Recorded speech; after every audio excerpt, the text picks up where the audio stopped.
Hello guys, very very good morning. সবাই কেমন আছো? আশা করি সবাই ভালো আছো এবং সুস্থ আছো। তো অভিক মিত্র ব্লগসে তোমাদের সবাইকে অনেক অনেক স্বাগত, অনেক ভালোবাসা দিয়ে আরেকটা নতুন ব্লগ নিয়ে চলে এলাম। যে যেখান থেকে দেখছো ব্লগটা, তোমাদের সবাইকে অনেক অনেক ভালোবাসা। তো সকাল সকাল উঠো, কাছাকাছি হয়ে গেছে, ঘর তো মোটামুটি পরিষ্কার হয়ে গেছে। তোমাদের দাদা ভাইয়ের আমার খাওয়া হয়ে গেছে, বাবু ওরা খায়নি। তো চলো রান্নাঘরে যাই, রান্না বসিয়েছি। কি রান্না হচ্ছে? একটু পাঁপড় ভাজা হয়ে গেছে, মাছ ভাজা বসিয়ে দিয়েছি। তো চলো মাছগুলো ভেজে নেব।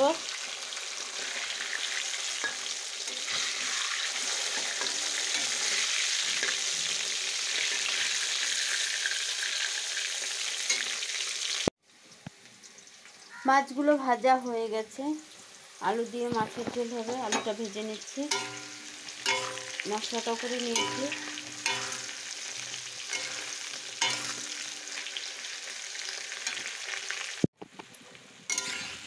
মশলাগুলো ভেজে আলুগুলো ছেড়ে দিয়েছি। চলো এবার ঝোলটা দিয়ে দেবো।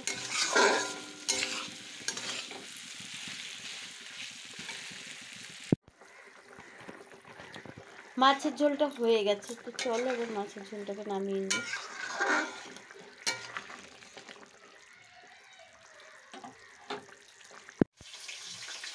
মাছের ঝোলটা নামিয়ে নিয়েছি। এখানে একটু সবজি কেটে নিয়েছি, যে পেঁয়াজ লঙ্কা কেটে নিয়েছি। একটু ছোটো মাছ করবো, ছোটো মাছ দিয়ে একটু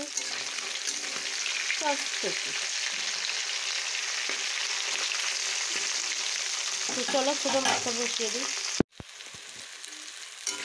চটচটিটা বসিয়ে দিয়েছি, এবার মাছগুলো দিয়ে দেবো। চলো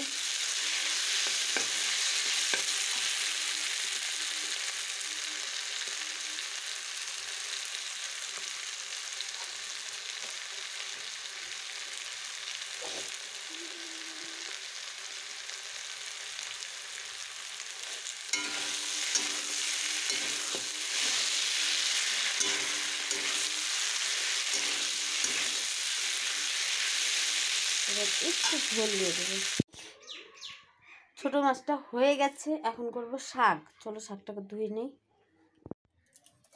একটু পালং শাক কেটে নিলাম, একটু বেগুন কেটে নিয়েছি। চলো এটাকে একটু ভেজে নেব।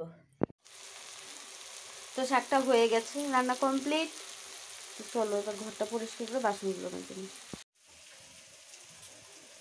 রান্না হয়ে গেল, এখন ঘরটা মুছে বাসনগুলো মেজে নিই।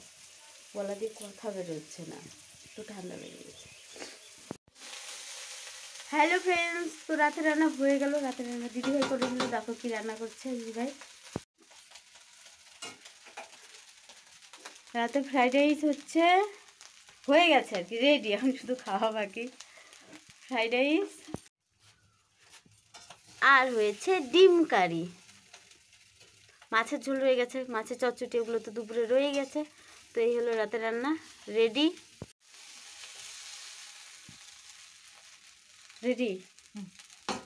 তো চলো দুই ছেলেকে ডাকা যাক। তো চলো খাবার দাবারটা নিয়ে যাওয়া, খাওয়া দাওয়া শুরু হয়ে যাবে। রাতও হয়ে গেছে, 10:30 হয়ে গেছে।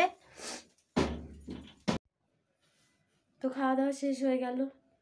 তো চলো আজকের মতো গুড নাইট করতে হবে। কালকে সকাল সকাল উঠতে হবে, বেরোতে হবে, কালকে শিলিগুড়ি চলে যেতে হবে। তো অনেক ছুটি কাটানো হলো, কালকের থেকে আবার জার্নি শুরু। তো চলো আজকের মতো গুড নাইট, টাটা। সবাই ভালো থেকো, সুস্থ থেকো, সাবধানে থেকো, আর অভিক মিত্র ব্লগসের পাশে থেকো। Tata, bye bye.